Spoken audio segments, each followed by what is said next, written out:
Live everywhere. Daily Co's Radio on netrootsradio.com presents David Waldman. Kagro in the Morning Show.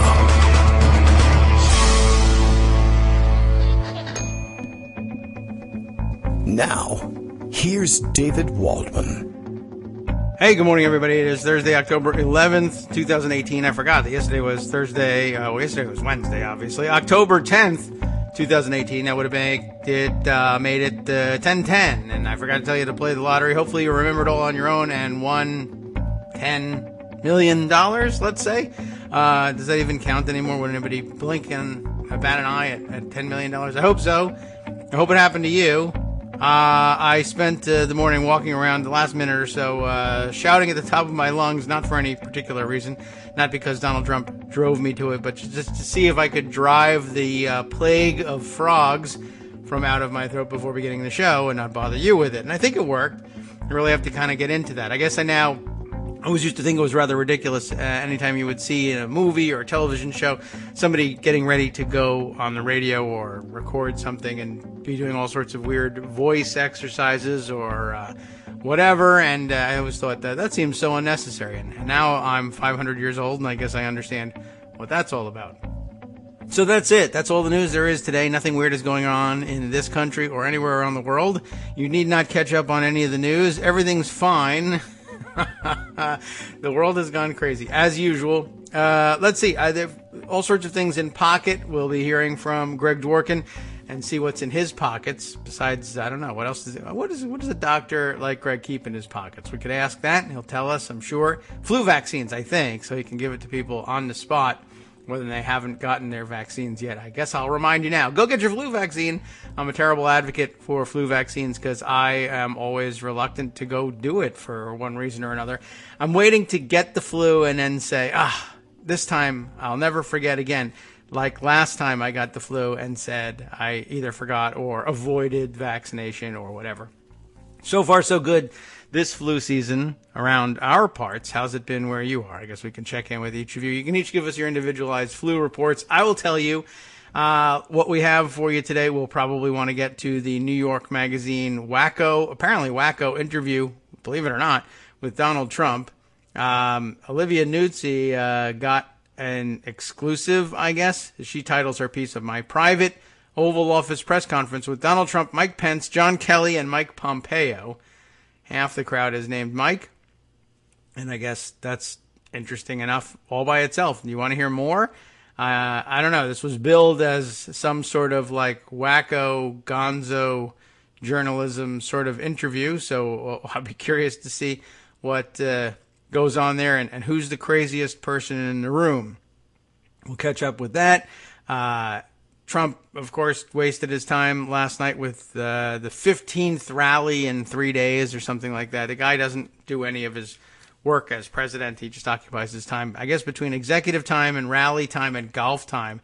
I assume that actually consumes the majority, like the literal majority of his waking hours in office, which is kind of bizarre. And it's been a while since we got an accounting from folks in the press about how much money was being spent ferrying him from rally to rally and who's paying it. I'm not positive that if you don't keep on top of this guy, he'll be paying it with federal government funds, and we'll only find out months later that all of that money was wasted and try perhaps to recover it from his campaign funds, and he'll just not do it, and who knows where that one will lead. Anyway, he was back out on the road again. I think he was in Erie, Pennsylvania yesterday. You could tell where he was by the fact that there were Craigslist ads looking for people to be paid looking to pay people to stand in line.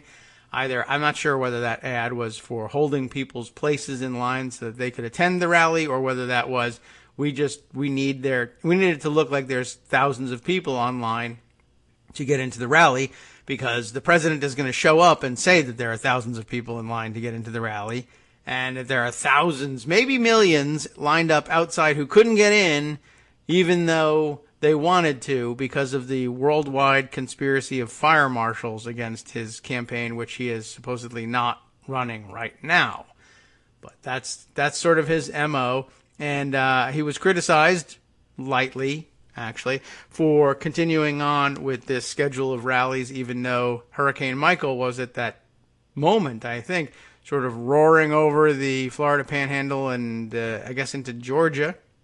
And powerful storm. And of course, he needed to have press conferences at which he would claim that it was the most powerful storm, because he's got that weird thing about everything being superlative around him, even when it's a bad thing. But he wanted everyone to know, his old line, we've never seen anything like it. No one's ever seen a powerful storm like this since the last time we asked you about the last storm that was coming. Oh, it's the most powerful. No one's ever seen anything like it. And, that made an appearance in at least a couple of other news. There's the frog interviews. Maybe it's you, Greg. Brings it with you in your. Is that what's in your pocket? The frogs that end up in my throat? I had nothing to do with it. Okay, I don't know what's going on, but at any rate, he was asked about all sorts of things, and I guess in his, maybe we'll find out that it was in Olivia Nuzzi's press conference / interview with him. He began talking about his support among African Americans, because he had lunch with Kanye West, or was going to have lunch with him, and wanted everybody to know I have huge support among African Americans. And again, he went to the line of no one's ever seen anything like it, but it came out as no one's ever seen it, which at least was accurate. He's not wrong about that. No one has ever seen his support among African Americans, and they're still searching. I'm looking for that after I get done searching for Jared Kushner's Hidden Genius. That, by the way, falling flat over the last couple of days as the Jamal Khashoggi story gets worse and worse.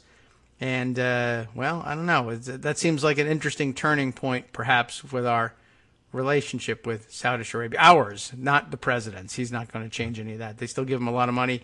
He still loves him. He still has nothing to say about that. He pretends he doesn't know anything about it, which might not necessarily be pretending, but any normal president could have informed himself a long time ago about this stuff. Let's inform ourselves, as a matter of fact, about that and a number of other subjects by letting Greg take over from here.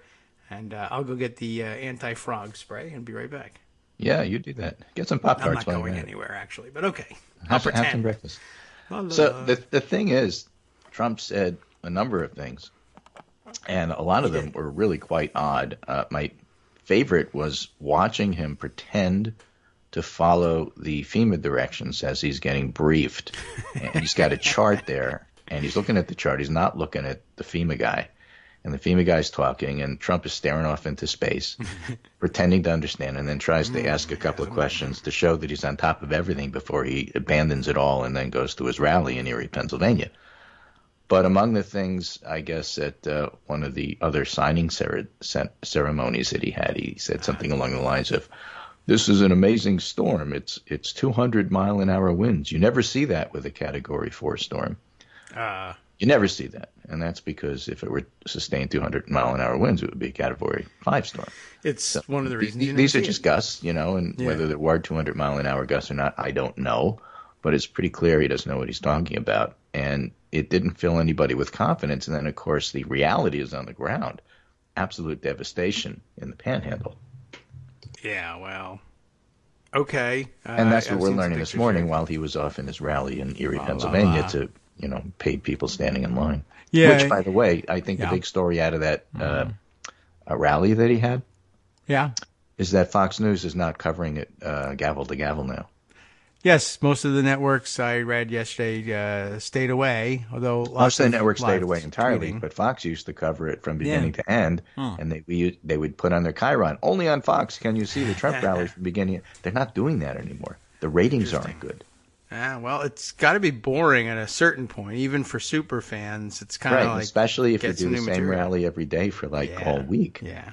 He just had one. He said the same things, so they're not that interested. Literally. And Fox News figured out that, the White Power Hour actually gets better ratings, so we're not going to break away. Well, they can bring up new stories. Trump doesn't know any new stories. He knows his new stories from them, so I guess that would be better for their ratings. And it literally is the same stuff over and over. He did, in fact, linger on, did you see my huge election victory in 2016, everybody? That was great. Remember? Did you see those 4 touchdowns I scored in high school?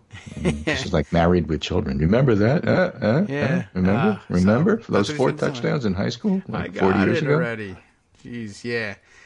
All right, well, good. I'm glad that was something of a flop, and it's nice to know that that's not on TV anymore.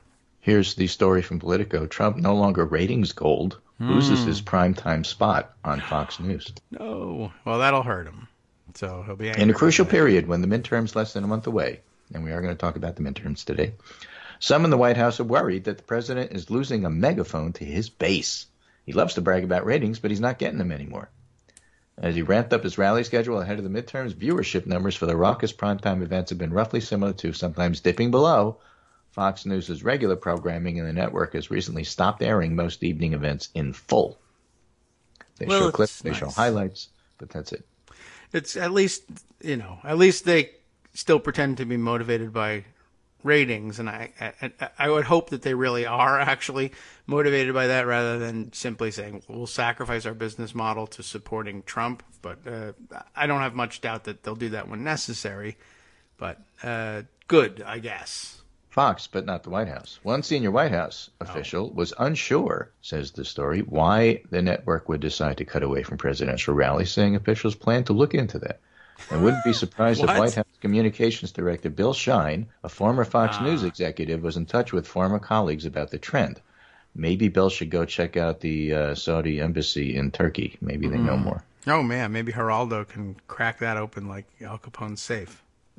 The loss of national coverage is equally, if not more, concerning to the candidates on whose behalf Trump is traveling the country. So that's what the article basically is saying. And so, I mean, there's a whole lot of stuff going on. You have Trump's, tax cheats exposed by the New York Times. You have the Saudi Arabian American journalist who was dismembered by the Saudis in Turkey, as everybody's saying. And Trump says we're going to look into it, but doing nothing about it. A couple of stories about that. Yeah. You have the hurricane, which is enormous. You have the midterms creeping up slowly but surely.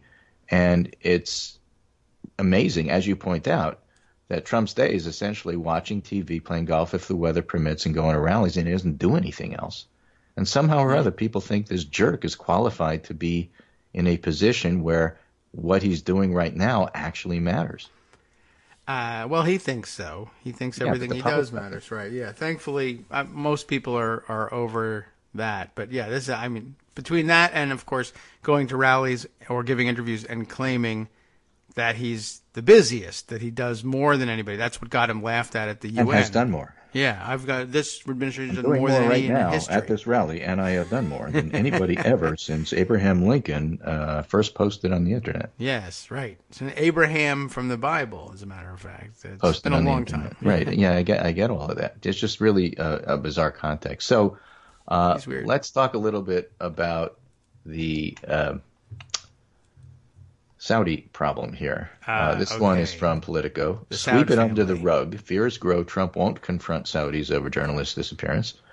If the Saudis don't come up with a credible answer to do this, they're done in this town, one D.C.-based analyst said, which is ridiculous. These people are still living in 1970, as if, the small peccadillos like dismembering, one of your compatriots really matters. You're done in this town.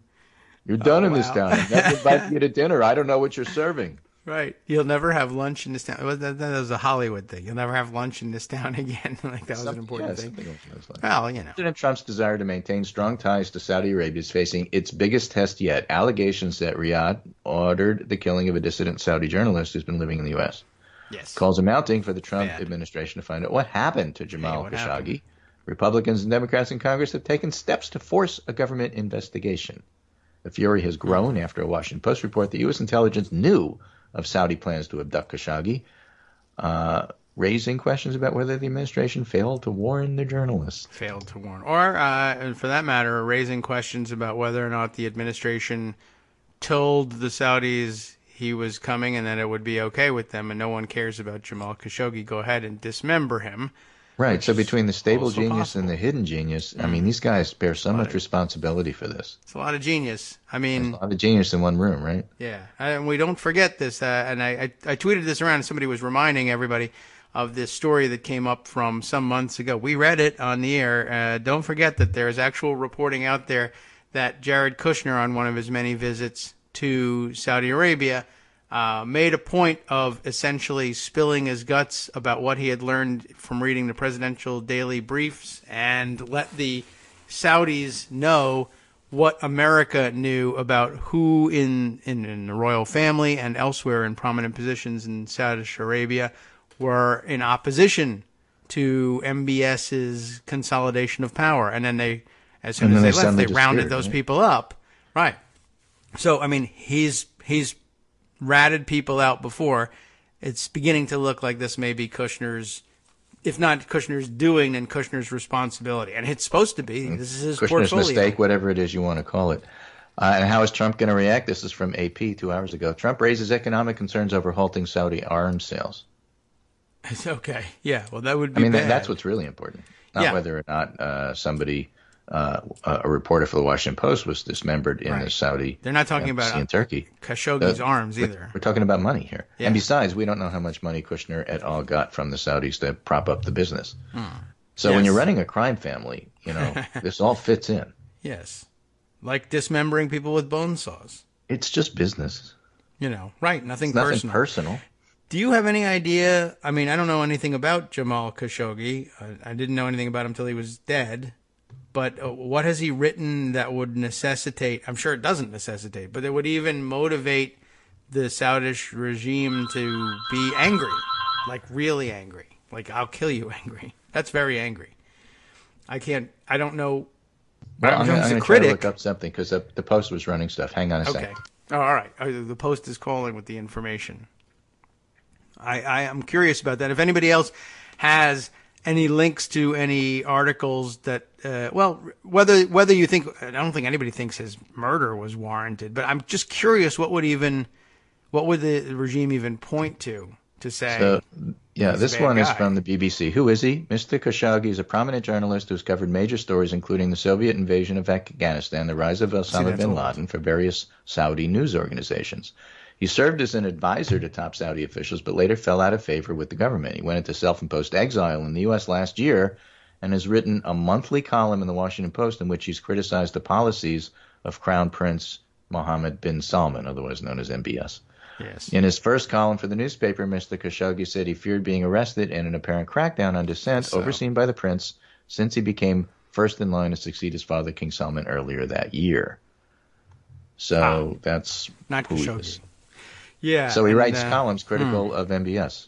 That's, for the Washington Post. But, I mean, that's, for a reformer, that's supposed to be maybe part of the game, but I guess not. I'm curious whether he cut close to the bone somewhere, so to speak. This is an awful metaphor literally. To bring up, actually. But you have to take that seriously as well as literally. Yes, right. Or whether it was just because he was dismembered with a bone saw. This guy bothers me or something. I'm very curious to find out, and I'm afraid that at bottom it merely is what a jerk. Dismember him with a bone saw. Right. So he was lured to the Saudi consulate because he wanted a document certifying he had divorced his ex-wife. He was told that he couldn't get it that day, but he would have to return on such and such a time. And then when he got there, he never came out. Right. You'll have to stand on this X and don't look up. Right. Exactly. Something along those lines. So that's who he is, and that's apparently what happened. And there are people in Washington who are outraged about this, and we'll see what happens. Even Rand Paul is outraged about this. Oh, well, he'll put another gun next to his bed. Well, when you're a senator, you can do stuff. So we'll see. We'll see what Bob Corker does. Are you sure? I have not seen any evidence. I'm not sure what Marco Rubio will do. Okay. Marco Rubio doesn't do anything. None of these guys do anything. But it'll be most interesting to see what happens. And this is a scandal, again, that's, you can't avoid it. It's breaking, 3 weeks before the election. Yeah. All right. Well, here's a tip from Michael Musson who says, actually, I'll kill you angry isn't really all that angry for Saudis. It could be. I don't know whether that's a cultural thing or what, but they do behead people publicly for, things they make up. Right. So I guess it's within tolerances there. Hadas Gold is reporting some AP Diplo writer fire in the State Department briefing. This is from Playbook Plus. I guess this is a Politico thing. Wow, that sounds crazy. Exchange of the day from the State Department press briefing with Deputy Spokesman Robert Palladino. AP diplomatic writer Matt Lee. Who again? What's the name of the ambassador in Turkey right now? Palladino. I don't have that in front of me. Lee, what's the name of the ambassador for Saudi Arabia right now? Oh, I see what you're getting at, says Palladino. Oh. Okay, we're confident. And Lee said, the answer is you don't have an ambassador in either place, right? Yes. Come out and say that. Don't say you don't have the name. I don't have that information. You don't have an ambassador, I know. and you know that. And stop lying to us. Yeah, he tries to get out in front of it. That's a good try. I see what you're getting at. Oh, do you? Is that now becoming clear to you 2 years into the administration? That spokesperson for the... That's Palladino. Palladino saying to the reporter, I see what you're getting at. Yeah. Okay, we're confident in our... No, you're not answering the question. The point is we don't have ambassadors here, and that's your problem. Yes. Say it. Don't lie about it. I don't know why. I mean, it's embarrassing and everything, but you'd get fired, of course, if you just said, "Yeah, we don't have ambassadors. We have Jared Kushner, and we don't. We have Jared Kushner. We don't intend to. We give all the power to Jared, and he does everything, and Trump goes golfing. Yep, that's the way it goes. Am I fired? Oh, okay. Well, I won't be going into any consulates anytime soon. Yeah. Oh, by the way, the market crashed yesterday. Yes, heard about that. I don't know why. Well, does anybody? Maybe the end of the bull market. Who knows? Dang. Here's what history teaches us about bears, says Yahoo Finance. Bear markets follow bull markets, and if you have a 20% correction, that's what it is. Drops of 5 to 10% or even higher, yesterday I think was 3, can occur during global financial and political uncertainty, but they're paired with similar rises. We could really use Arliss Bunny about now to really explain some of this stuff, but bear markets start with consistent average drops, so you're not looking to see crashes every day. You're just looking for down, down, down, down, down for the next few days. And that'll make you worry if you're worried about such things. I guess so. Do we know that it's that? I guess we don't know yet. No, but the markets aren't looking good for the morning, so we'll see what happens. Okay. Well, opens at 9:30. It's 9:23, so we'll see how much. I mean, that's going to be one of those chyrons they have on the news is, look at the market over there in the bottom right-hand corner. It seems to be in red. I was told it was awesome and historic, and nobody has ever seen anything like it.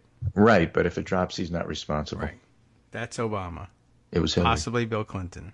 Yes. So she needs to be Harry arrested. Truman. Right. Although she's not even first on the list in the lock her up chanting anymore. No, but he did accuse her of colluding with the Russians last night. Okay. So that happened. Yeah, but that's the thing. I mean, you know that Trump accuses anybody of something he does. Right.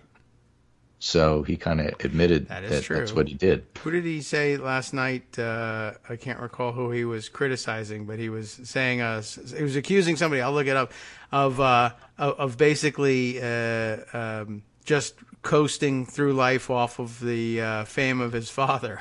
Like what? What? What are you talking about? Who did you just say they were? Yeah, somebody was tweeting from the rally, just sort of the LOL line of the night. Molly Jong Fast. Donald J. Trump just accused Bob Casey, because he was in Pennsylvania, of trading off his father's name. Well, that's encouraging that at least he knew where he was. That's true. That's nice. Yeah. He figured that out. All right. So after the break, I think we'll do a little politics and polling. All right. But I just think you have to step back sometimes and look at the bigger picture here. All right. And stepping back. The number of scandals actually per day seems to be accelerating along with Trump's lies. And as he gets more and more nervous, especially about the House, he's not so nervous about the Senate, he really starts, turning up the nonsense. And so watching him under pressure is kind of interesting because he just gets crazier and crazier. And that's one of the things I think we need to watch. The Saudi scandal, and it is a scandal now, is going to envelop and involve Jared Kushner. There's no way around that. And that's going to be a big deal. The finances stuff, just because nobody's talking about it every day, is still going to be a big deal. What the New York Times discovered as that percolates in and people find out more. Dave Farenthold is on it for the Washington Post as well. Oh, God, yeah. And don't forget, a lot of the state attorneys general, particularly in New York, are going to be on that too, because those are New York's tax evasion cases Yeah. that they're going to wind up bringing. We still have Mueller in the background, somewhere quiet for 3 weeks because the election is coming in, but he's still doing his thing. And I'm more and more convinced that essentially what Mueller's going to lay out is a crime family story here, with money laundering, with collusion, with conspiracy, which is the legal end of collusion, and of course obstruction. It's all there.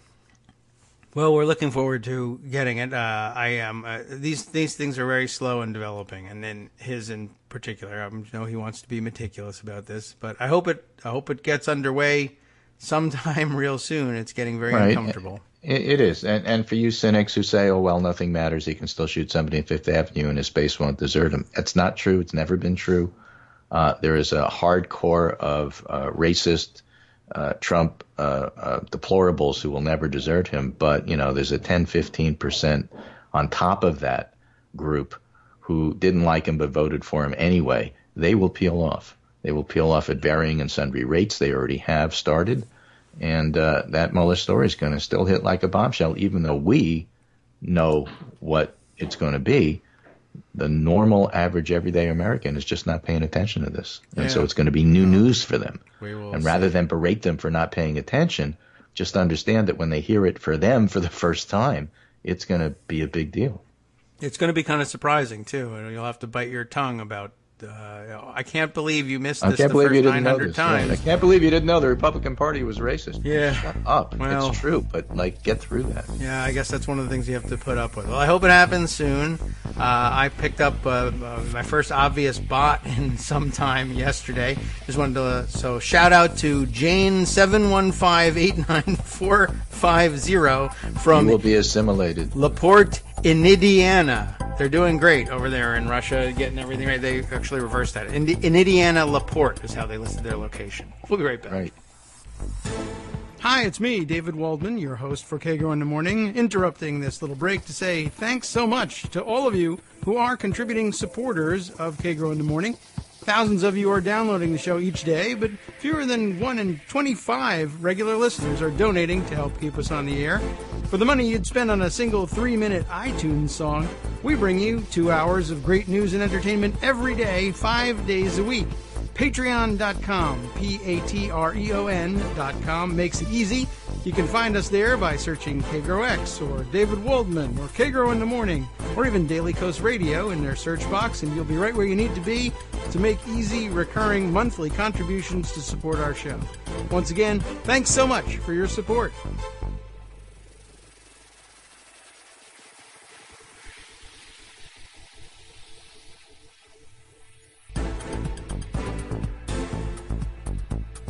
Welcome back now to the Kagro in the Morning Show here on Netroots Radio. Greg Dworkin's still with us. Armando is sending us messages in the background. We hope he's not in Florida. Hope he's, or if he is, hope he's got a bucket, I guess, and everything is safe. But maybe he's safely ensconced in New York. Sending us a couple of articles that don't directly assert that you are wrong, as far as I can tell. Not yet. These are probably future wrong preliminary. You'll be wrong tomorrow. Setting the predicate for why I'm wrong tomorrow. Excellent. Okay. So we have more, of course, for the time being about which you are right. We can review some more of those. So we have to get back to the election because it's on everybody's mind. And again, as we've been talking about all week, Senate and House are going in different directions. For the Senate, there's been a bunch of good polls for Republicans in the last couple of days. This morning, a Quinnipiac poll has Beto trailing by something like 9 points. So Texas is looking tough. Tennessee is looking tough. I guess there was a debate between Bredesen and Blackburn yesterday where Bredesen all but conceded that the Democrats aren't going to be taking the Senate. But he said it in a way to help himself, which is to say along the lines of, don't worry about voting for me. Democrats aren't going to take the Senate. So if your motivation for voting for a Republican is to keep the Republicans in power, you don't have to worry about that. Oh. They're going to be in power. You can still vote for me here in Tennessee. Okay. So, in other words, people trying to nationalize the race, he's trying to localize the race. I see. Okay. Yeah, and that came across just as powerfully as I would have voted for Kavanaugh, you know. So what's happening is he's demotivating the Democrats. Way to go. But it's a Republican state. I totally understand why he's doing it. I just don't think it's going to work. You know, Manchin is still doing okay. McCaskill is on a knife's edge. There's an interesting end to the McCaskill-Hawley campaign. Hawley, who she's running against. Mm-hmm. The Republican is going to go with Kavanaugh ads. McCaskill voted against. You should vote for. It's a good thing. McCaskill's going to go with, this guy is trying to take your health care away. Okay. It was part of the suit to get rid of pre-existing conditions. He's lying about saying he defends pre-existing conditions. Those are their two strategies. And that's going to be true for the next 2-3 weeks. And so it'll be really interesting to see which strategy turns out to be more important. The Republicans are betting on Kavanaugh, which I think is going to fade, and the Democrats are going to depend on health care, which I think is not going to fade. Okay. So still, it's hard to pick. It is a reddish state.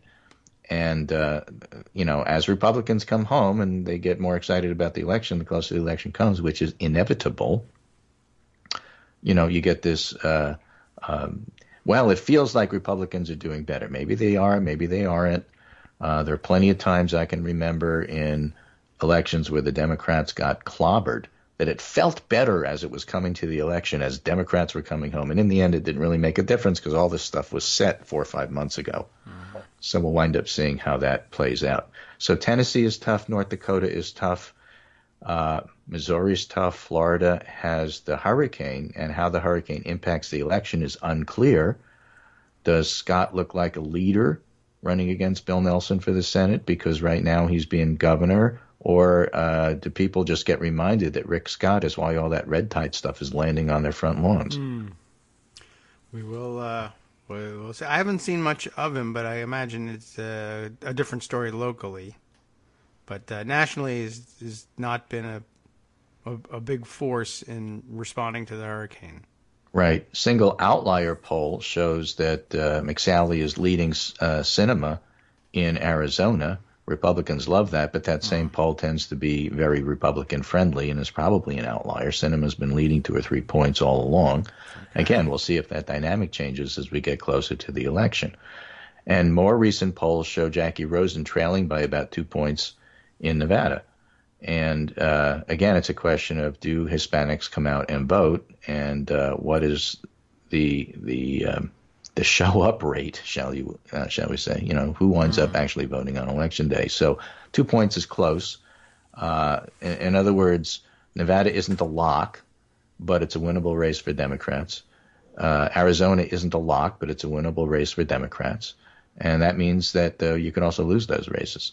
So the Senate really is unclear in terms of outcome. It could be anywhere from a +1 Democrat pickup to losing 2 or 3 seats. And we still don't know, and we'll have a better feel for it as we get closer to the election. The House is a completely different story. Even Republicans are conceding they've probably lost the House, and the question is going to be, what's the margin? Is it going to be 24, so it's a 1-seat majority, or is it going to be 40? The average prediction is about 35. That still seems to be on track. But as Democrats get energized, as all the polls say they have been about this Kavanaugh thing, more energized than Republicans overall, does that mean that the margins reach 40 and more? And if the margins do reach 40 and more, it's hard to see how the Senate loses seats for the Democrats in a big way. It doesn't mean that because they're totally different, you can still win 40 in the House and lose a seat in the Senate. But you're not going to get skunked if you're doing that well on the House side. So that's really where the election stands. And for all of the good news polls for the Republicans, there's plenty of good news polls for the Democrats as well. I'm looking, for example, at Michigan. Okay. Seems like a good place. Minnesota. Michigan looks good in terms of the governors there. Minnesota poll came out yesterday from NBC Marist. Klobuchar, who looked very good during the Kavanaugh hearings, 63%. Neuberger, her Republican opponent, 33%. Minnesota Senator, the other senator seat, Tina Smith, Democrat, 54%. Republican Housley, 38%. For governor, Waltz, Democrat 55, Johnson, Republican 38. Congressional preference, D plus 12. Generic ballot, D plus 14. Trump approval, 38%. So Minnesota, which people thought may be trending purplish, not this year. The Kavanaugh effect in Minnesota, as I was referring to earlier. Are you more likely to vote for a candidate who supported Kavanaugh's nomination? 30%. Opposed Kavanaugh's nomination? 48%. No difference, 19. Okay. So, if you're looking at, swing states, purplish states, and blue states, Kavanaugh hurt the Republicans. If you're looking at red states, Kavanaugh helped the Republicans. And that's basically how it breaks down. Okay. I'm ready to have an election. Yeah, I'm, more than ready to have an election, so we'll see what happens. Here's new from James Hohmann. Trump suggested to Fox he would oppose any push from Capitol Hill to restrict future arms sales to Saudi Arabia on the grounds it could cost Americans their jobs, adding to concerns he'll try to sweep what's happening under the rug. No one Just else so you know can where buy things arms. stand. Okay. I guess so. I don't. All right. That's where his head is. Right. And NBC's first read is out. The GOP has big top-up ticket problems in key House battlegrounds. So in a lot of states like yours, you got somebody like, Corey Stewart running. Yes. There is no governor race. There's the Senate race. He's top of the ticket. And he's not doing well. But what First Read is pointing out, California, Democrat Gavin Newsom's doing great. Illinois, Democrat J.B. Pritzker is doing great. Michigan, Democrat Gretchen Whitmer is doing great. Minnesota, we just talked about. New York, Cuomo is crushing Mark Molinaro. Pennsylvania, Tom Wolf and Casey are doing great. And in Virginia, we like Virginia. We have a lot of friends in Virginia. Senator Tim Kaine is lapping Republican Corey Stewart in the state Senate race. The number of legitimate pickup opportunities for Democrats in just Virginia are Virginia 2, 5, 7, and 10. 10, of course, is Barbara Comstock. 2 is the Norfolk area. And that'll be a tough one. It's a military base-friendly district. But there are those opportunities. So that's the story for today. Okay. I can accept that. And so far, no overt signaling that you're wrong, although we did have Armando say, you're not wrong, but he doesn't like the enthusiasms. Enthusiasms are overrated, basically. Enthusiasms are not votes. Yes, yard true. signs aren't votes. Hey, I have to tell you a yard sign story. Okay. This was just a local kind of thing. I have to listen. Yeah. Well, in our Newtown, Bethel, Connecticut 5 district here, Elizabeth Esty was stepping down because of a scandal in which she was too supportive of her chief of staff, who was accused of domestic abuse. Can't have that in her Democratic Party. We're different than them. So she didn't run. And in the Democratic primary, the winner was Johanna Hayes, Teacher of the Year, Obama-endorsed person of color, who is doing quite well. And people are really enthusiastic about her in my area. I see tons and tons of Johanna Hayes signs everywhere. All right. That's good. She's running against someone who's not that well known.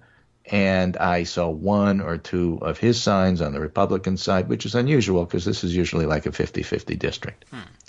Now, our senator is Chris Murphy, who's running. And frankly, he's doing so well, I don't even know who he's running against. It's like he's running against some guy. Some palooka. We don't even know who it is. I see almost no Murphy signs. I certainly don't see any signs for the other guy. I don't think he has enough money for signs. Okay, so the only signs you see are Johanna Hayes. We have Ned Lamont running against Bob Stefanowski, both of them wealthy businessmen. Lamont, of course, is the Democrat who upset Joe Lieberman in the senatorial primary some years ago, but then went ahead and lost in the general election as Lieberman ran as an independent. And the Republican is a really Trumpian named Bob Stefanowski. Who's a one of those pay lender guys, who stiffs the military and screws everybody. That's nice. And Lamont's got a 7 or 8 point lead.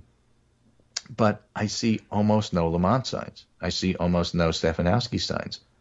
People really aren't enthused about either one of them. The only signs I see are for Jahana Hayes, and they are everywhere.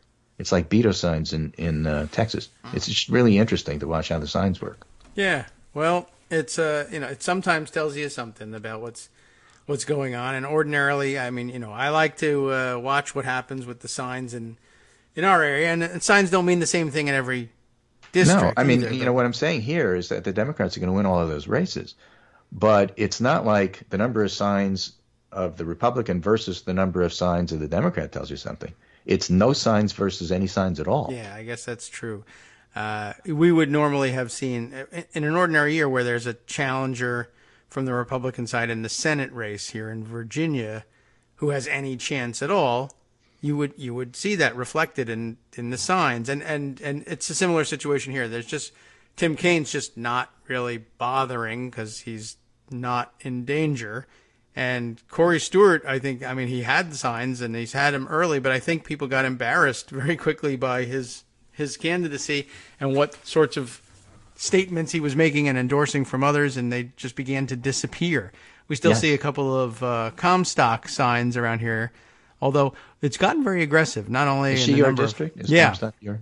She is, and they've gotten very aggressive. A lot of Wexton signs, but I've noticed lately, I guess maybe independent expenditure signs are popping up here. Essentially, there are dump Comstock signs, not necessarily. I mean, they are pro Wexton, but they're not coming from the Wexton campaign.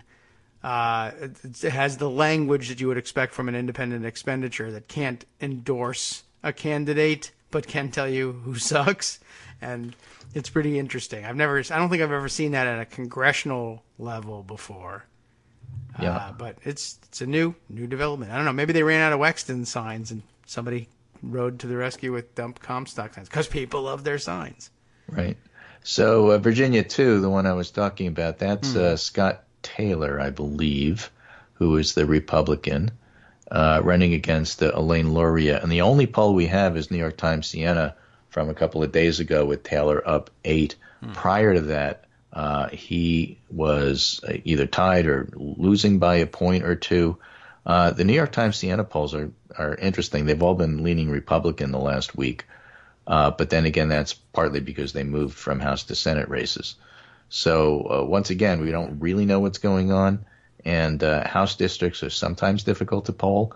And what matters a lot is the undecideds and where they come down as the race gets closer. So that's one of the 4 in Virginia that's definitely worth watching. Virginia 2, Virginia 5, Virginia 9, and Virginia 10. Okay, I'll watch. Sorry, Virginia 2, 5, 7, and 2, 10. 5, 7, 10. 3, 6, 5, 9. Right. 2, 4, 7 6, is 8. 7 is David Bratt. Who do we appreciate? Yes. Abigail Spanberger, and that's Okay. also an interesting one to watch. That will be. And Monmouth has it as a tie. Okay. At the same time that Siena, New York Times, has Bratt +4. That's what I mean about being favorable to Republicans in terms of those polls. So, again, we'll see what happens there. That, I believe, is Eric Cantor's old district. Yes, I think so. Bratt, I think, was the one who got rid of him. Bratt knocked him off in a primary, and it'll be interesting to see how Abigail Spanberger does there. And so that's the story for today. Enjoy the rest of your day, and see if you can find stuff to talk about for the next hour and 15 minutes if you can. That's up to you. I will look around. I hope there's no more frogs in your throat. We like frogs, too, by the way. Yeah, I mean, they're fine companions. They need to find their place. Just sit here on the desk. It's fine. Yeah, just I'll let desk you is talk. fine. Sitting on, I don't know, coffee makers is fine, but get them out of your throat. Yes, right. And if it changes to locusts or boils, I'm out of here. I don't know. If it starts raining cranberries and you have to start adding plagues to the usual, then you're really in trouble. These are the Thanksgiving plagues you're adding now? Exactly. It's raining cranberries. Well, okay. That's it. All of my bread has turned to stuffing. I can't figure it out. This is outrageous. Fine. Oh, Let well, your people go. I don't know who I'm enslaving, but I'm sure it's someone. Yes, I'm sure it's someone. Take care, and I'll be back on Monday, and we'll see if we still have a country by then and who else has been dismembered by the Saudis. Right. Okay. Sharpen that bone saw. Stay on top of things. it could be coming to a consulate near you. You never know with these guys. Okay. And the thing I want to see is how Trump tries to monetize it and put his name on that brand. Yeah, I don't know how he's going to make that one work, but he's certainly not giving any indication of moving away from them. Yep. Okay. Alrighty, take care. I'll talk to you. Thank you. All right. See you, Greg. Thanks very much. I have been wondering whether there would be any connection in America, anyway, between increased awareness. Well, I guess the initial awareness of this Khashoggi story, and then increased awareness and concern, finally, at long last, with the war in Yemen. I was just sort of pondering whether it's a bit of a chicken and an egg thing, the war in Yemen. On the one hand, the press here, the media hasn't given it the attention. Well, I mean, how much attention would you ordinarily think a war that localized would get? I mean, that's a very, it's an out-of-the-way place. The Arabian Peninsula is kind of a big mystery to us in America, and that may be our own fault. Like I said, chicken and egg. I can't tell whether it's the newspapers aren't covering it, so we're not interested, or we're not interested, and so the papers know there's no clicks, no profit, no readership in covering it that closely. I don't know which comes first. I imagine it's something of a vicious cycle. But we just tend to think of Saudi Arabia as one big question mark anyway, and that part of the world, if you even know where it is on a map, you take a look at it and you're like, that big blob of land there in between Africa and Asia is Saudi Arabia, and a few other things around the fringes there, tiny little countries that we know even less about, don't even really know why they're countries at all, when you would have thought that somebody that managed to own all of that land, the entire Saudi peninsula almost, would have just consolidated their power and wiped out all the rest of the rivals. And they're on their way to trying to do that in some cases. But even the few people in the country, there's millions, of course, but relatively few people who could tell you the name of another country on the Arabian Peninsula. Yemen is an even bigger question mark for most people than most of the rest of what's there. Some of us remember Kuwait from the first Iraq War. Some of us know that the United Arab Emirates is out there and Qatar are out there because they've kind of been in the news. Yemen's sort of been in the news, but I don't know. That's a really tough one in terms of finding the number of identifying people in America who could literally actually can find that on a map, or even a blank map of the Arabian Peninsula. Like, is it north, south, east, west? Do you guys know where Yemen is and to what, how far it extends around the coast? And there's a couple others there that we just don't hear very much about. And but Yemen was one of the big mysteries. And I have a feeling that in America, the lack of coverage, the lack of knowledge, the lack of interest all swirl. I can't tell what's driving what, but I have a feeling that though there has been plenty of coverage in the popular mass media, I've seen it, that's how I know, and you've seen it too, it's not grabbing the attention. And I think even when they're reporting horrific events there, people, I think, in America tend to sort of dismiss it as either, well, I don't know, this is one of those things like Holocaust denial in the initial stages right following World War II. Millions of people all over the place who weren't necessarily motivated by anti-Semitism or anything like it, just sort of thought, that can't be true. It's too horrific to contemplate. Someone must be exaggerating something somewhere. And I wonder whether similar dynamics are at work with the war in Yemen. I think also there's also a weird racist and ethnocentric tendency toward saying that's just Arabs. Gosh, they do this to one another, and that's just the culture there. And this is, of course, way beyond anything. It's been a contentious region, obviously, and there's always tribal animosities that still hold over into the modern day.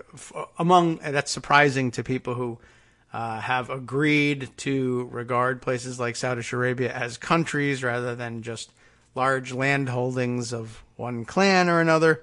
But, I have a feeling that there's a lot of Americans that just sort of think, Arabs on the Arabian Peninsula wiping one another out in particularly brutal ways, nothing new under the sun here, really.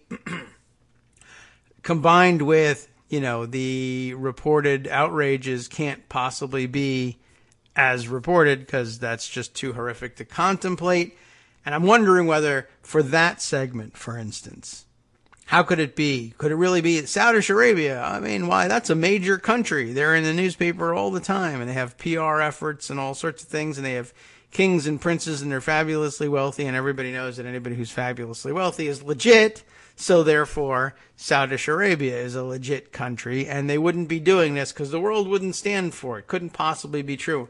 I'm just curious whether seeing and believing in the news that a guy who wrote, hey, the current government of Saudi Arabia is really kind of nasty, in the newspaper, in the Washington Post, could be murdered for having said it. And in a particularly spectacular way, I think, having it happen inside a diplomatic compound, and then the guy just disappears, and then he's dismembered with a bone saw. Like, what? That can't... but it's clearly being reported in a way that it's designed for Americans to consume and believe as legitimate. And I'm wondering whether there's going to be a moment where Americans who have been tuned out from Yemen say, well, if they would do this, I mean, this is insane, luring a guy into the consulate and murdering him and cutting him up into pieces to try to smuggle the body out, I guess, to dump it. If they were capable of this, then maybe they are capable of all the things that people have been telling me already for months, years now, they're doing in Yemen. It might open some eyes, and I suppose that would be a good thing. I mean, it would be a good thing to open some eyes. I don't know if it's on balance worth having people getting murdered and dismembered in consulates. But it would be, I guess, if it's a done deal, it would be nice to have something good come of it, if it's even acceptable to put it in those terms. I don't know. Anyway, all right, we're coming up towards the end of our first hour here, and I can turn some attention here to some of the suggestions Armando made. Would you like that? Armando, is that what you're up to? Did you want to do that? Did you want to share in any of these things? Let's take a look at what he's got here. One of them is a Vox piece, so we'll have something explained to us. I'm sure of that.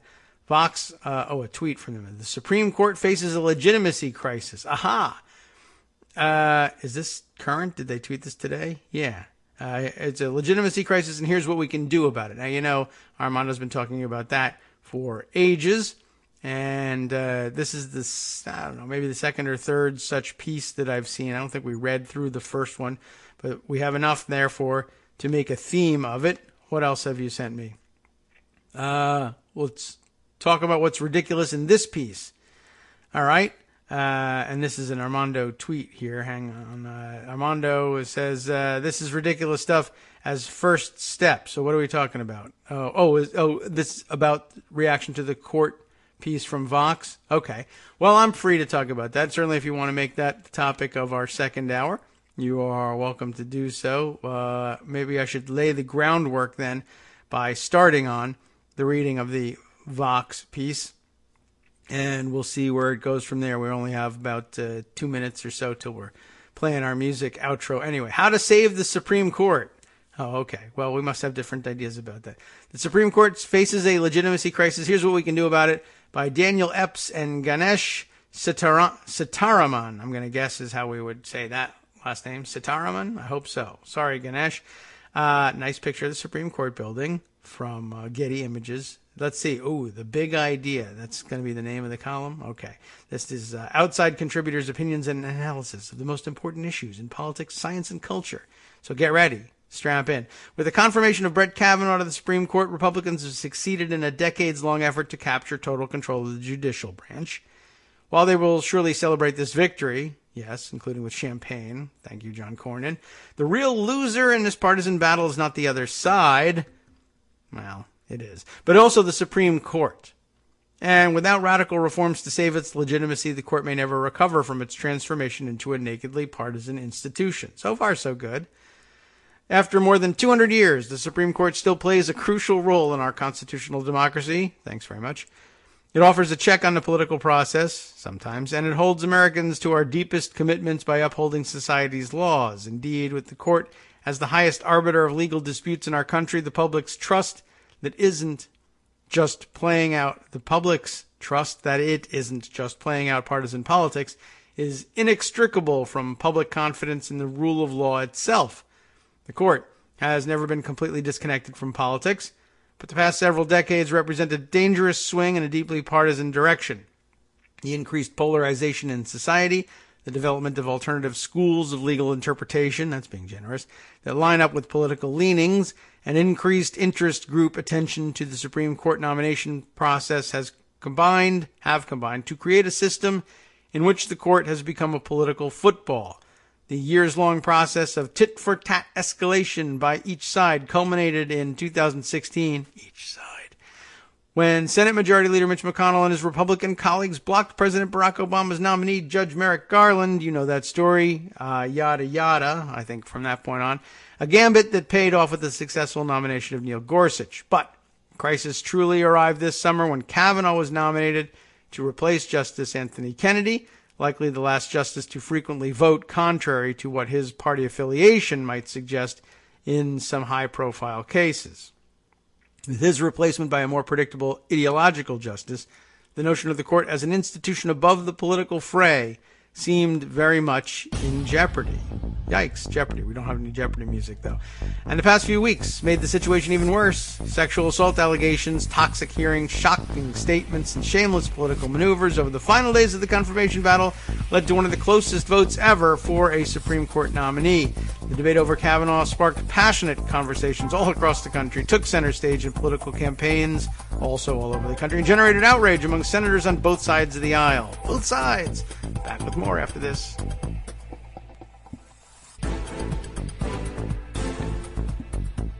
Welcome back now to the Kagro in the Morning Show here on Netroots Radio. We just have a 1 minute break at the top of the hour, so that means we get to continue with this article. By the way, in case you hadn't guessed yet, the objection that Armando makes to the article is that basically this, what we'll get to still, we still haven't gotten to what their suggestions are for what to do about restoring the legitimacy of the Supreme Court, and this is all too mild, too tepid. And he says the only way you can reach these reforms, or even any reform probably, is by, in fact, destroying the court as an institution so that all sides are incentivized to reform the court, and Republicans currently have no reason at all to change a thing. They must be made to have a reason. Let's see what some of the suggestions are. Where we left off, they let us know, helpfully, Vox explaining to us that Brett Kavanaugh, very controversial, split the country, et cetera, et cetera.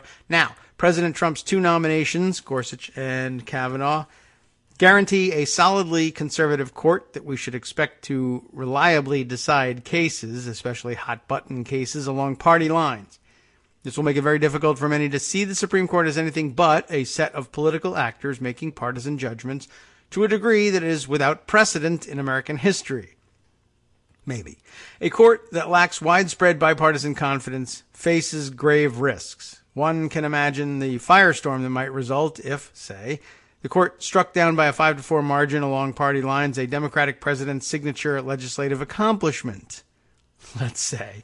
The political branches might feel pressure to ignore the court's judgment, which would provoke an unprecedented constitutional crisis. Even if that did not come to pass, it's likely the confrontation between the branches would significantly weaken the court. Other possibilities seem even worse. Anticipating the possibility that the new conservative majority would block progressive reforms, Democrats are warming to the idea of court packing. Even if justified, such moves will only provoke further partisan escalation that will leave the court's image and the rule of law badly damaged. I guess to which Armando says, so what? Or rather even good. And we see his point. Can this coming crisis be averted? Can the Supreme Court be saved from this fate? We think so. Oh, that's good. But preserving the court's legitimacy as an institution above politics will require a complete re-envisioning of how the court works and how the justices are chosen. Is that all? To save what is good about the court, we must radically change the court with incrementalism. All right, well, let's see. Give them a fair chance. The Supreme Court panel solution. Successful reform could take many shapes. To advance the discussion, we'll propose two ideas here. The first is changing the Supreme Court from 9 permanent justices to a rotating group of justices, similar to a panel on a court of appeals. Every judge on the Federal Court of Appeals would also be appointed as an associate justice of the Supreme Court. The Supreme Court panel would be composed of 9 justices, selected at random from the full pool of associate justices. Once selected, the justices would hear cases for only 2 weeks before another set of judges would replace them. Interesting. So all the appeals court, circuit court of appeals judges would also be associate justices of the Supreme Court. I don't know if, I doubt anybody's going to really love that one, but okay. It's a thought.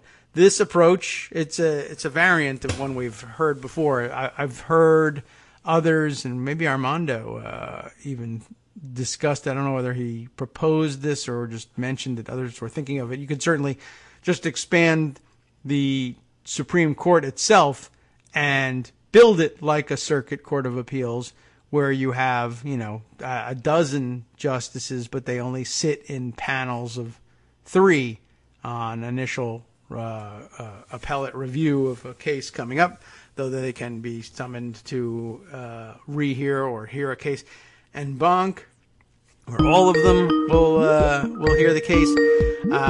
But this is the first mention I've seen of just simply converting all circuit court judges into associate justices. I don't know if that solves any problems or not. This probably has a couple of constitutional issues in it as well, in that one of the few things that the Constitution actually says about the Supreme Court is that, well, one, that there will be one, and it has to be established, and it is the ultimate arbiter of these questions. And I guess an effort to change things, even if you change things, you can change things statutorily such that circuit court judges get to sit as associate justices. The validity of the law would, I guess, as an initial matter, fall to the discretion of the Supreme Court as it's currently constituted, which would have an institutional interest in saying no to this. And it wouldn't be too far off the mark for them to sit and say, look, right off the bat, Article 3 begins with the judicial power of the United States shall be vested in one Supreme Court, and that's us. And these guys are are circuit courts of appeals, and I understand the sleight of hand you're trying to pull here by naming them as associate justices. And some other judges would probably say, well, that'll do the trick. But the question is whether these 9 would be willing to share that power, and my guess is that they wouldn't, and they would simply answer, this is just flat unconstitutional. You can't turn this one Supreme Court into something else or other courts into the Supreme Court. There's just this one. If you want to put 100 people on this one, I guess you can get away with that. Not that we would rule in your favor, but that's a little easier to imagine. Anyway, Armando is here to express the objections on his own.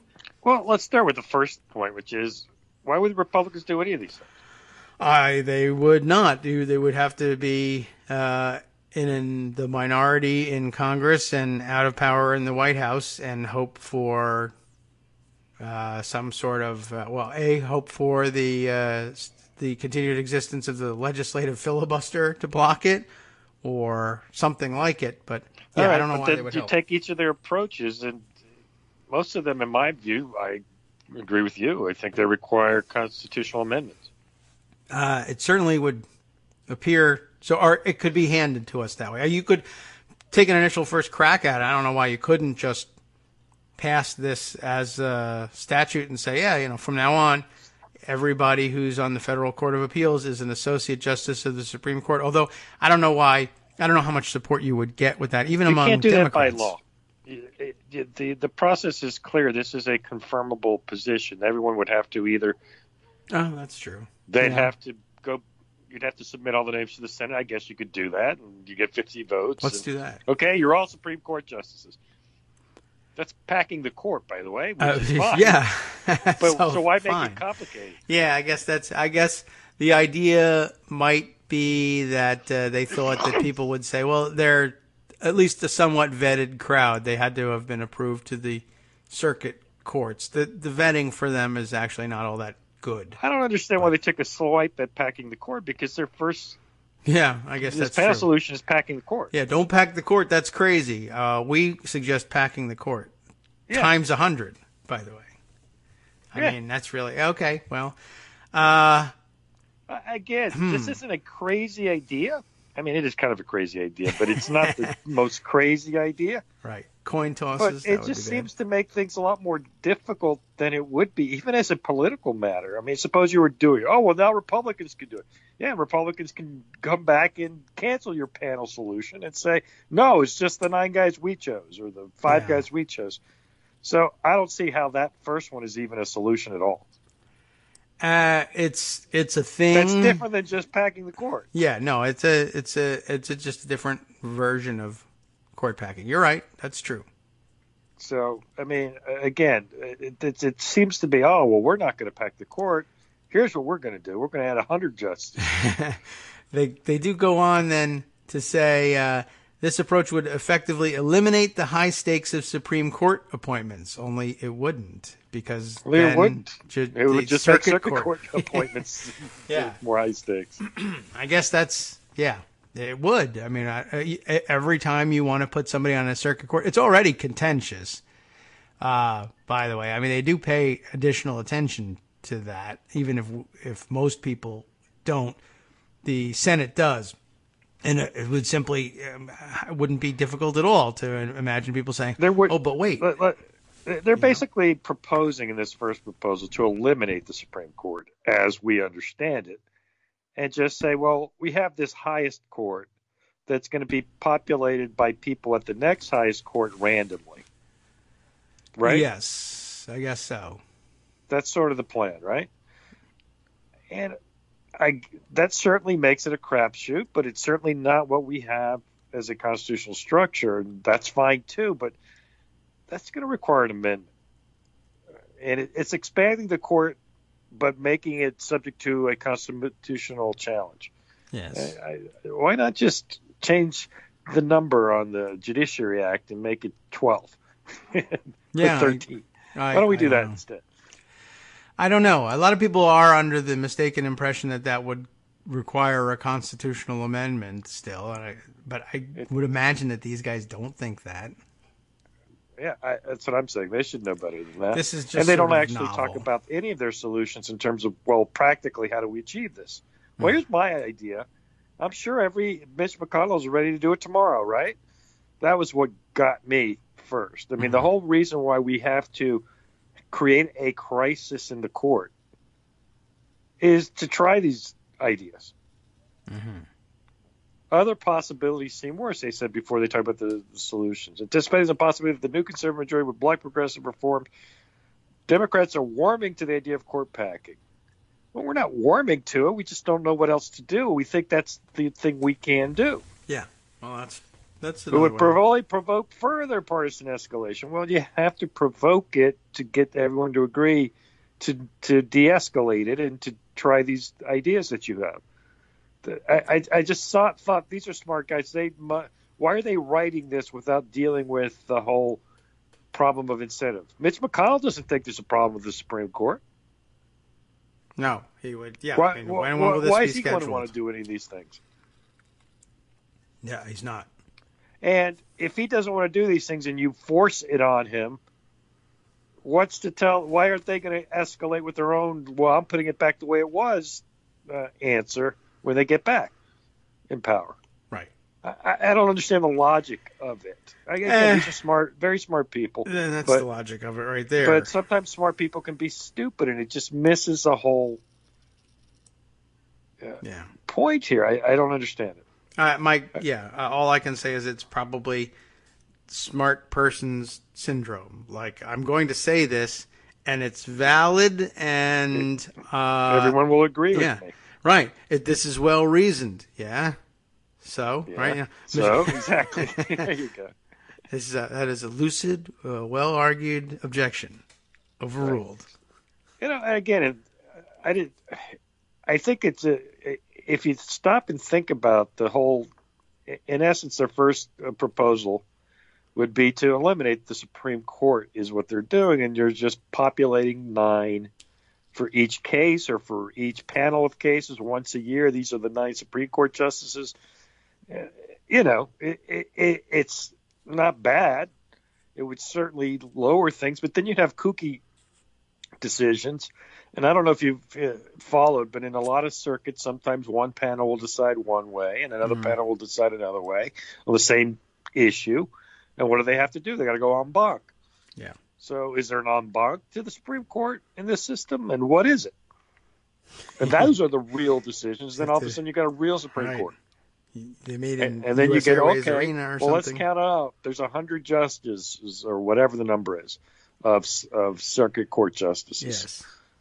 And they vote. You count how many? Well, there's 65 Republicans. There's 35 Democrats. I think we're going to lose. Yeah. Well, then. But I guess seems like a big waste of time. That's why the whole circuit court would become the new battleground, because everyone would be counting on the big cases. Well, we're going to overturn Roe v. Wade, says one panel. Oh, no, we're not, says another panel. And then they grab all 200 Supreme Court justices and they vote on that. Yeah. So all of a sudden everybody knows that. So now you can't even confirm without polemics circuit court justice, which you can't do now, but certainly not to the extent that you have the fights for the Supreme Court. So I think that's pretty flawed. But I think that it's an interesting thought for discussion. Right. But the point that, again, I'm repeating myself, but why is anybody going to agree to all this is the problem. Democrats, of course, would. Why would Republicans? They're winning. When you're winning, you don't say, okay, sure, I'll just sacrifice my win to you. Mitch McConnell has won. This is the part of the article that I don't get. He has won. Yeah. No, they're not considering that. Again, this is just, look, I've made a proposal that should not be objected to on anything but partisan grounds. But then they lack the foresight to say, so, partisans, what do you think? And the answer from one set of partisans is, we're losing, sounds good. All right, well, we're winning, sounds bad. And since we're winning, we might as well remind you, we're winning because we have the majority, and we will continue to win until you take that away from us. The answer is no. And then when the other side wins, they might actually be incentivized to do what you say, or they might say, we could just start winning now, and we don't want this. But we're so far behind at this point that that might not necessarily be the case. I see that their next proposal appears to be worse. I don't know. We'll read through it. By the way, this is all very good for the robes industry. Lots of jobs going to be created. Although it's the same. Robes, maybe not. Robes. It's the same number of robes. Actually, we have to upgrade their robes. I guess more. It's maybe good for the gold stripe industry if people are going to continue to do things like that. But they already all have their robes, and will we have to start giving out red robes and blue robes to like make sure we understand the sides and the teams on these panels, or what? I don't know. The next proposal here, the balanced court solution. We call our second approach the balanced court because it's a great name for it. Everyone loves balance. On this proposal, the Supreme Court would have 15 justices. 10 justices, 5 Republican and 5 Democratic, would be chosen through a political process much like our current system, which sucks, by the way. And thus, I think we would run, or people, the Senate would decide. I don't understand that actual point. What is much like our current system, meaning what? What does that mean? I don't know. I'm not sure. That's right. Because that's not our current system. No, I think they mean our current system of choosing senators or representatives that we vote or something like that. I don't. Or else. I think it's. Do you think they mean like FEC commissioners? I have no.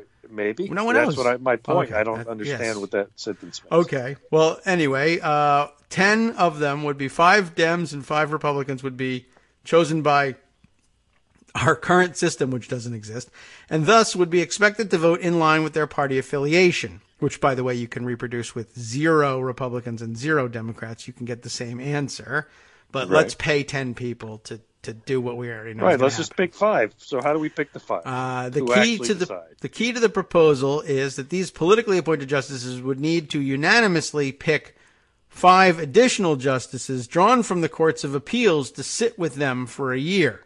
So the tie would be broken. Oh, every year. Okay. The tie would be broken by. So they have to do this every year. The 5 on one side that never agree with the 5 on the other side should unanimously choose the other 5. I'll just get rid of the first paragraph here. To ensure that the justices come to consensus, the court would need to agree on all 5 additional justices, or else it would be deemed not to have a quorum and thus unable to hear cases. You have just handed us the super committee Supreme Court. I can tell you what that goes. I know the FEC tells you how that will go. The FCC, for that matter, tells you how that will go. The super committee tells you how that will go. Well, they'll have to come to unanimous consensus, or else there won't be a quorum. Guess what? What happens if there's no quorum and the Supreme Court can't sit? The circuit court rulings stand. As it happens at the moment, they feel like they're winning that game too. They would be perfectly happy. You've just eliminated the Supreme Court again without a constitutional amendment, so that's a problem. Yeah, I mean, this idea is... Yeah, that's a well, okay. They wanted to have some beers and come up with some ideas.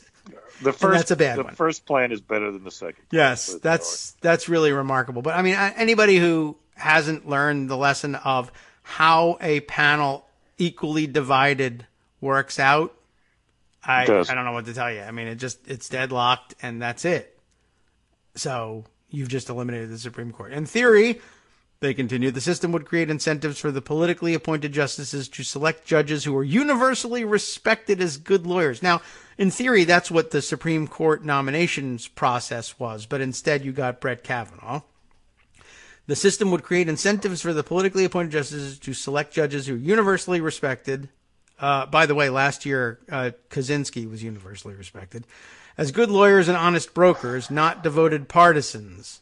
The resulting court would still have a number of justices whose votes in the most controversial cases would match their political affiliation, but it would also, we hope, include some judges whose votes might be more unpredictable.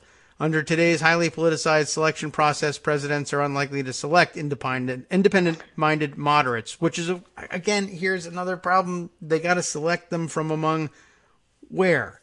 It doesn't say that they're necessarily limited to the appeals court judges. That's true. So I guess you could pick, federal magistrates if you wanted to.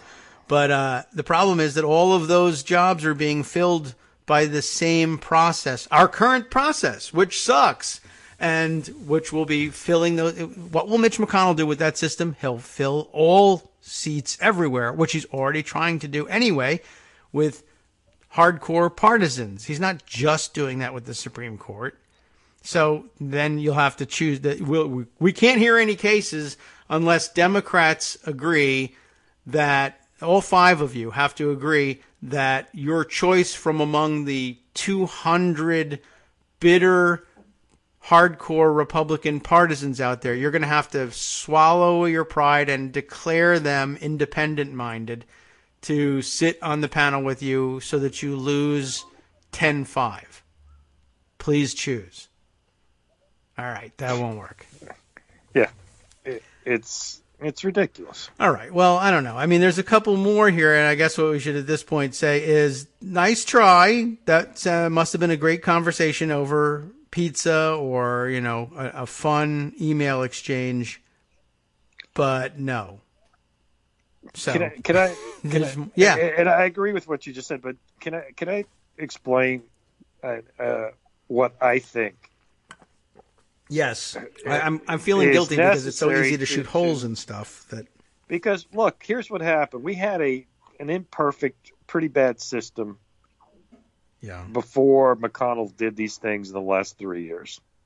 Yes. All right. It's true. Seems fair that it was bad. McConnell just blew it. Well, but it's bad, and he blew it up. And now, as a Democrat, as a progressive, you have two choices.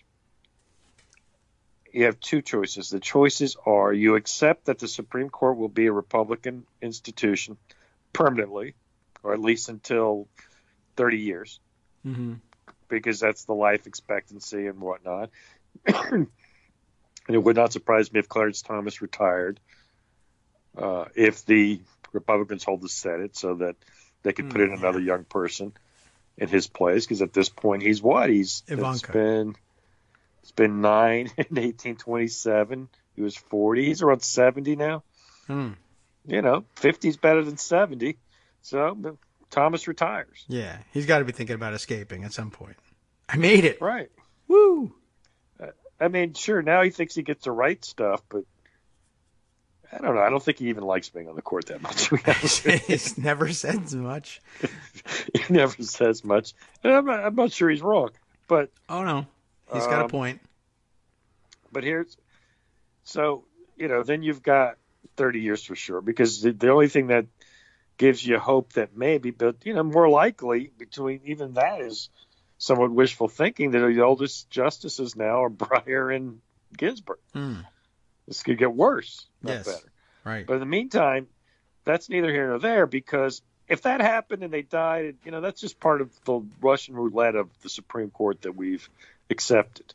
Yes, unless they die in a consulate. But McConnell didn't accept the Russian roulette of the Supreme Court. Antonin Scalia died. Yes, Trump murdered Barack him. Obama was president. Yeah, right. Barack Obama was supposed to name Antonin Scalia's successor. Well, he did. And Mitch McConnell said, I don't care. Right. What the rules were. I don't care. I have the power. I'm going to use it. Yeah. That's what happened. And now, unless you're saying, well, I guess so, but I'll still keep playing by the rules, you're going to have to answer back. Oh, my. Okay. We have a solution. We have constitutional power if and when we regain control of the presidency and the Congress. Mm-hmm. And that is to amend the Judiciary Act to increase the number of justices. Now, we can all dance and come up with excuses for why. Look, it's happened 72 times in history, and who said it was 9? We'll make all those silly arguments. But the real reason we want to do that is because Mitch McConnell broke the rules. Yes. Okay. All right? That's why we want to do it. And we have to fix what he broke if we're going to pretend to still treat the Supreme Court as a legitimate institution. You have two choices. The other choice is ignore the Supreme Court's rulings. Yeah, that's true. Because you can do that too if you are in power. You can say, you know what? I don't care what the Supreme Court says. I'm not going to fix it. I'm just going to ignore it. Yes. I'm the president. We're the Congress. We make the laws. I don't care what the Supreme Court said. And this is not unprecedented. Right.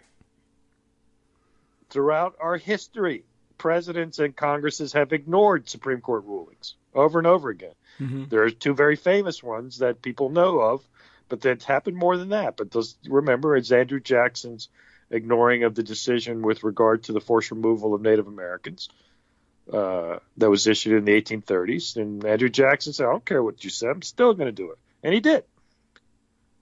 And then there was the